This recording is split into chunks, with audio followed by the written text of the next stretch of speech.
போன வீடியோலையும் மீன் பற்றி போட்டிருந்தேன். இந்த வீடியோலையும் நான் மீனை பற்றியே சொல்ல போகிறேன். ஓகேவா?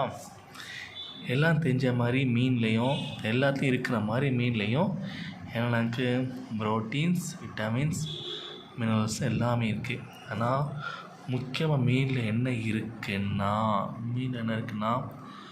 ஒமேகா 3 ஃபேட்டி ஆசிட்ஸ் ஒன்று இருக்குது. எனக்கு எல்லாம் கவனிச்சுக்கோங்க.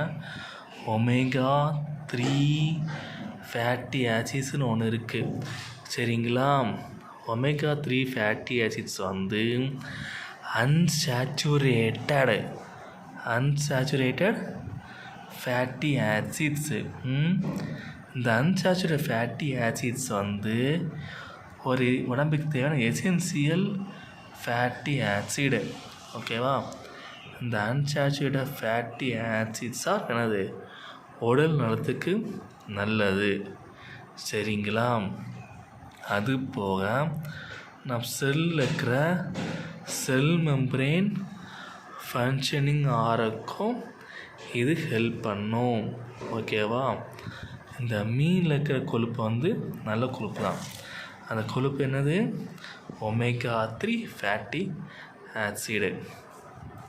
மீன் வந்து எல்லாருக்கும் ஈஸியாக சாப்பிட்லாம். சாலை மீன் நல்லா ஈஸியாக சமைச்சு சாப்பிட்ற ஒரு உயிரினம். ஓகேவா? இன்னொக்க சொல்கிறேன், கவனிச்சுக்கோங்க.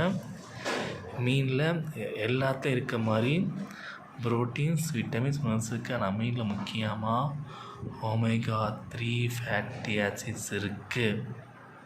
ஒமேகா 3 ஃபேட்டி ஆசிட்ஸ் வந்து அன்சாச்சுரேட்டட் ஃபேட்டி ஆசிடு.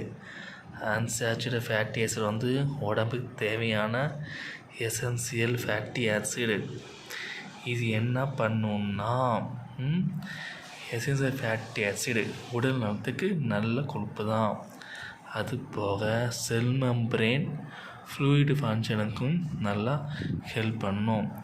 உங்களுக்கு மீன் சாப்பிட அலர்ஜியாக இருக்குன்னா ஃபிஷ் ஆயிலும் இருக்கும். அதுவும் அதுலேயும் ஃபிஷ் ஆயில்லையும் ஒமேகா 3 ஃபேட்டி ஆசிட்ஸு இருக்குது.